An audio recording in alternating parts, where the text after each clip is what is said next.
नमस्कार, आप देख रहे हैं पेप्टेक टाइम मध्य प्रदेश समाचार। मैं हूं शिवेंद्र शुक्ला। फिल्म हेरा फेरी, मुझे लगता है कि फिल्म प्रेमियों में से कोई भी ऐसा शख्स नहीं बचा होगा जिसने ये फिल्म देखी ना हो। सन 2000 में आई थी हेरा फेरी, जिसमें अक्षय कुमार, सुनील शेट्टी और ख़ास तौर पर परेश रावल का जो रोल था बाबू भैया का, उसने तो जमकर ठहाके लगवाए थे। लोगों को इंतज़ार था कि इस फ्रेंचाइजी की दूसरी फिल्म भी आए और 2006 में ये दूसरी फिल्म भी फिर हेरा फेरी के नाम से आ गई।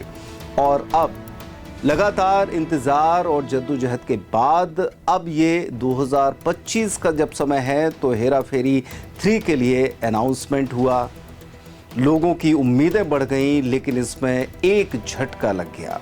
झटका परेश रावल की तरफ से था, जिन्होंने इस फ्रेंचाइजी में, इस फिल्म में काम करने से इनकार कर दिया।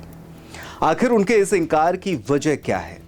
क्या पैसा मुख्य वजह है, या डायरेक्टर प्रियदर्शन से उनकी कोई अनबन है, या फिर अक्षय कुमार से उनकी कोई खटपट हुई? आखिरकार मसला क्या है? कई सारे सवालों के बाद आखिरकार परेश रावल भी अब फ्रंट में आए और उन्होंने अपनी बात भी रखी। आखिरकार क्या रीजन है, इस वीडियो में हम आपको बता रहे हैं। दरअसल परेश रावल हेरा फेरी फ्रेंचाइजी का एक अहम हिस्सा रहे हैं।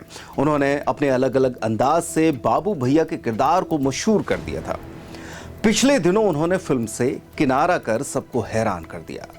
अब आखिरकार उनकी टीम ने इसकी वजह का खुलासा भी कर दिया है। फिल्म हेरा फेरी की 3 को लेकर विवाद रोजाना बढ़ता जा रहा है। परेश रावल के फिल्म से किनारा करने के बाद से ही ये विवाद शुरू हुआ था, जो काफी बढ़ गया है। अक्षय कुमार ने भी परेश के खिलाफ एक्शन लेते हुए उन्हें एक कानूनी नोटिस भी भिजवाया था, जिसके बाद परेश रावल ने अपनी लीगल टीम से इसका जवाब भी भेजा था। इसे लेकर हाल ही में एक्टर ने अपने एक्स पोस्ट पर कहा था कि उन्होंने जो जवाब भिजवाया है, उसके बाद ये मामला काफी हद तक शांत हो जाएगा। इसके बाद अब पहली बार परेश रावल का पक्ष सामने आया है।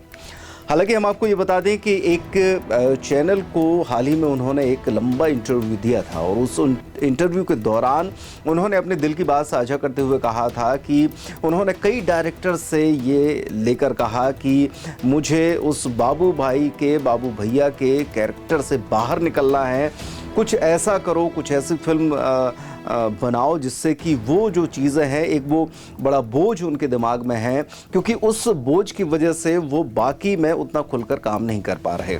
लोग उनसे उसी तरह के रोल की डिमांड करते हैं, उसी तरह के स्क्रिप्ट लेकर आते हैं, और जिससे उनका कहना था कि वो बहुत पक गए हैं। उन्होंने विशाल भारद्वाज से भी इस मामले को लेकर एक बात कही, विधु विनोद चोपड़ा से भी इस मामले में बात कही गई, लेकिन कहीं पर भी काम नहीं बना। और हो सकता है कि यही वजह हो कि अपने जो छवि इस बाबू भैया के कैरेक्टर से बनी थी, उससे पीछे हटने के लिए उन्होंने ये निर्णय लिया हो। खैर, परेश रावल की लीगल टीम ने हाल ही में एक बातचीत में फिल्म छोड़ने की वजह का खुलासा कर दिया। परेश रावल की टीम ने कहा कि उन्हें कहानी, स्क्रीन प्ले और एग्रीमेंट का कोई भी लंबा ड्राफ्ट नहीं दिया गया, जो हमारे क्लाइंट के साथ काम करने के लिए ज़रूरी था। इसके साथ ही एक्टर की टीम ने बताया कि उनके क्लाइंट की ओर से साजिद नाडियाडवाला के कजिन फिरोज नाडियाडवाला और ओरिजिनल फिल्म के प्रोड्यूसर को भी नोटिस दिया गया है। यानी कि अगर प्रथम दृष्टया ये देखा जाए कि परेश रावल ने पैसों की वजह से ये फिल्म छोड़ी है या फिर किसी से अनबन की वजह से ये फिल्म छोड़ी है, ऐसा मामला हालांकि उनका जो पक्ष है वो नहीं कहता।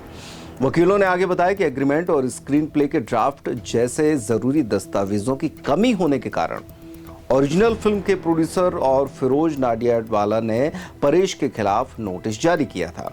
ऐसे में उनके क्लाइंट से इस प्रोजेक्ट को छोड़ने का फैसला किया और दिए गए पैसे ब्याज के साथ लौटा दिए। इसके बाद उन्होंने शुरुआती समझौता भी खत्म कर दिया। किसी के साथ परेश रावल के आपसी संबंध खराब ना हो, इसलिए उन्होंने इस प्रोजेक्ट से दूर रहना ही बेहतर समझा।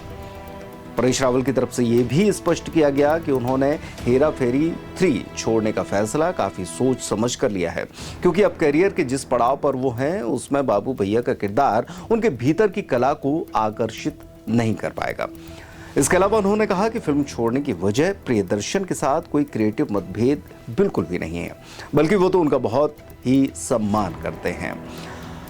अब परेश रावल के इस बयान से ये तो साबित हो गया है कि फिल्म को लेकर अब एक्टर की कोई जिम्मेदारी नहीं है। इतना ही नहीं, उन्होंने फीस के 11 लाख रुपए भी ब्याज सहित वापस कर दिए हैं।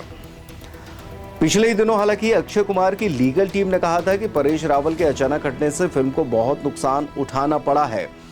तो ये बातें चर्चा में आ रही थी कि नुकसान उठाने की वजह से हो सकता है कि अक्षय कुमार से कुछ अनबन है या प्रियदर्शन से कुछ अनबन है। ये तमाम तरह की बातें सामने आई थी, जिसके बाद फिर नोटिस दिए जाने की बात भी सामने आई। लेकिन अब परेश रावल की तरफ से पक्ष भी सामने आ चुका है। देखना ये होगा कि आखिरकार हेरा फेरी 3 का क्या होता है, क्योंकि अगर जिसने भी ये फिल्म देखी है वो उस हेरा फेरी 3 में अक्षय कुमार और सुनील शेट्टी के साथ बाबू भैया के रोल में किसी और की कल्पना कर ही नहीं सकता, क्योंकि वो कैरेक्टर इस कदर दिमाग में बस गया है।